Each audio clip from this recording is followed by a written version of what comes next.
Feel really good this morning. It's just before 7 o'clock. Got my 5-mile run in already. Grant, I think, went 7.5. Feel good because I'm back on track.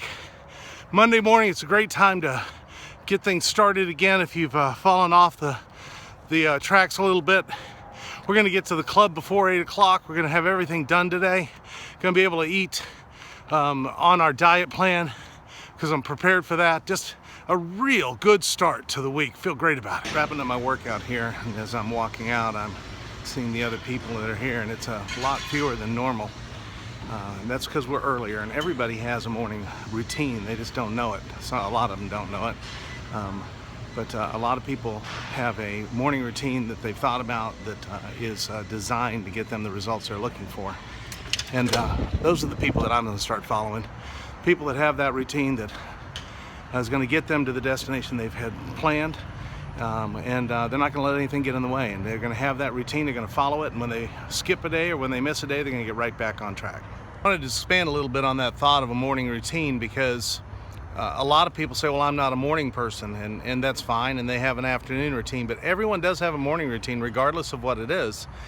For me, I want to make sure that I get the day going, and I want to make sure that I can't have things during the day that get me off track. Oh, there's Grant, he's on track. But that's the whole reason why I like an early morning start and get things going first thing so that I don't have the things that crop up during the day that are going to throw me off course. It's all about my priorities and the way I want to have my life turn out, and that's just what works for me. I have had 2 life-changing experiences before 9 o'clock this morning. The first one is this. You know that buff thing that you bought me like 3 years ago in the shower that you're supposed to put your soap on and then scrub instead of using that thing's awesome. It's really awesome with the lemongrass spearmint soap. That is just, that's life-changing. It's life-changing. I feel invigorated. The other thing is, this is even bigger though. When you've deprived yourself of white bread, and then you have that cloud bread that we made a couple days ago with sausages for, gosh, that was almost like sex. I mean, it was so good. It was unbelievable. So I woke up this morning, and I've come to the terrible realization that there's just not enough me in this world to share with everyone. And that deprives so many people of the glorious blessing that is me. Sometimes it happens that things are going your way and everything's going great, and then all of a sudden something goes wrong or something goes that you didn't have planned. I got in the vehicle today and started doing the route, and I hear a noise that I'm really not comfortable with. We had a problem with this vehicle a couple of months ago, and it was belt driven, and now I'm hearing belts squeal again, and I just don't want to take a chance of getting out on the route and making a small problem a much bigger problem. So what I'm going to do is I'm going to get this checked out. I'll take it to the dealership and have them look at it. Meanwhile, I'll borrow one of the other vehicles that's stationary right now because one of our employees is working in one of our medical facilities, and we'll still get our route done, get our vehicle checked out, but we won't make the mistake of taking something small that's a problem and turning it into something big that's a problem. So a little bit of delay, got my van now, and got the other car to the shop. They're taking a look at it, make sure that I don't have too big a delay for a small problem. Tackle those small problems right away, and then that way you're sure you won't have big problems.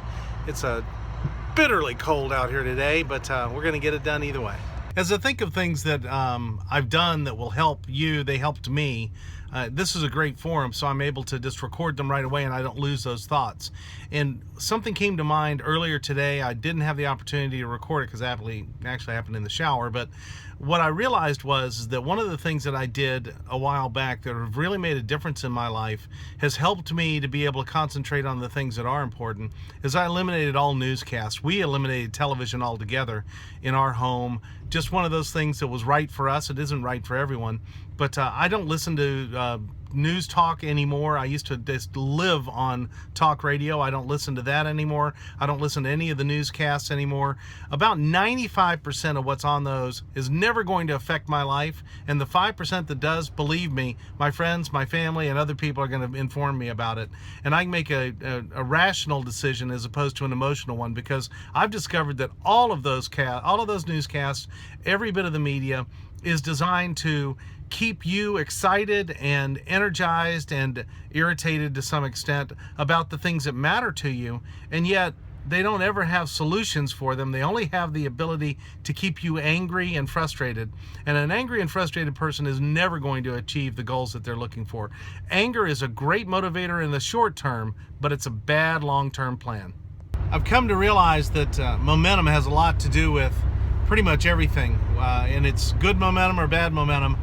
This morning, woke up, things were going great, and then all of a sudden had a little bit of a vehicle problem. That delayed us, and then I realized that I still had to go back to the house and pick up some things, and just got a late start, which of course that wasn't good. And then the vehicle not being functional, that wasn't good. And now I just got a call saying that it's going to be almost $500 to fix the car, and that's not good. It would be really easy to just kind of get into a not good frame of mind, but I'm not going to let it happen. I had a great start this morning. I'm going to continue to have a great day. You can even add in if you want to talk about the negatives, because I want to get them all out of the way now. But today's President's Day, which you wouldn't think would be a big deal on our business, but we're seeing that we probably have about 60% of what we normally pick up on a Monday, and Monday's our biggest day picking up. So all of those things put together, you could get into a bad frame of mind. Not going to let it happen, because we're going to be successful. We're going to do the things we want to do. We're going to focus on the things that we can control. We're going to be positive in the things that are going on, and we're going to focus on those things as well.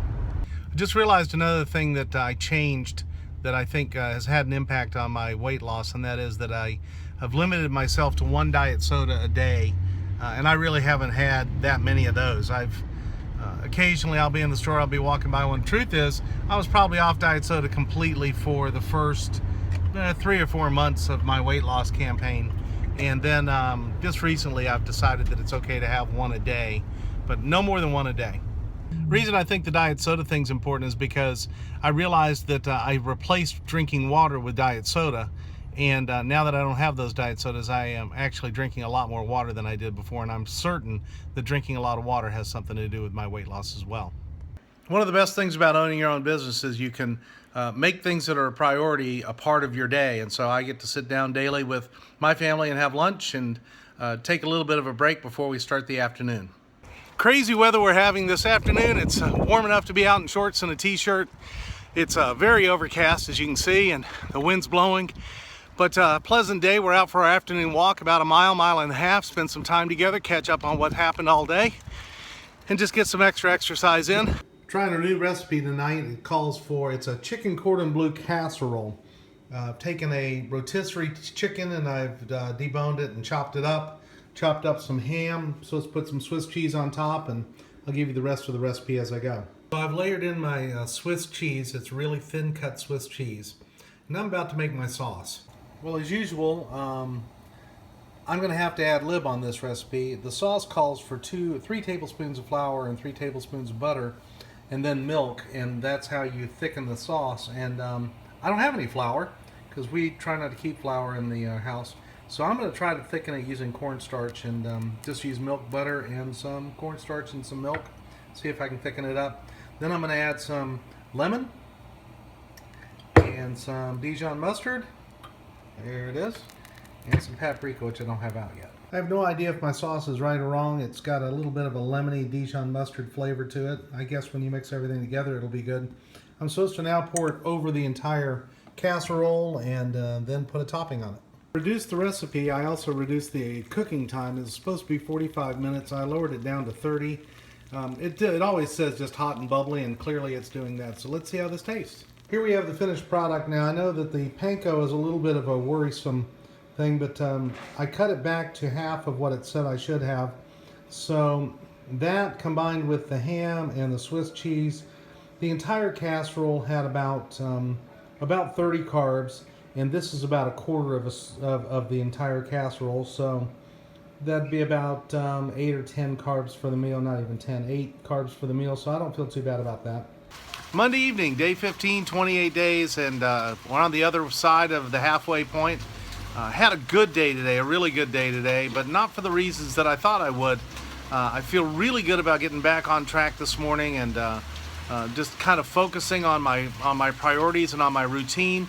I got back to running, and I got back to getting to the club and exercising. Got all of that done early. Got back on track with my diet and didn't fall off of that today. But the real thing that I learned, and that's what this whole thing is a learning experience. I learned today that something I already knew. I really can control how I feel about things, and that's going to determine how my day goes. I had a couple of things happen today. I've mentioned them already that really could have thrown me off. I was on a roll for a good day, and then had a lot of things right in a row happen that were bad. And I could have let that get to me. I could have let that determine how I was going to deal with the day, but I chose not to. I chose just to focus on the positive and focus on all the good things that were happening. And believe me, I don't have $500 laying around that I can fix a car with, but I was able to get through that too, and I'm fortunate enough to be able to handle a problem like that.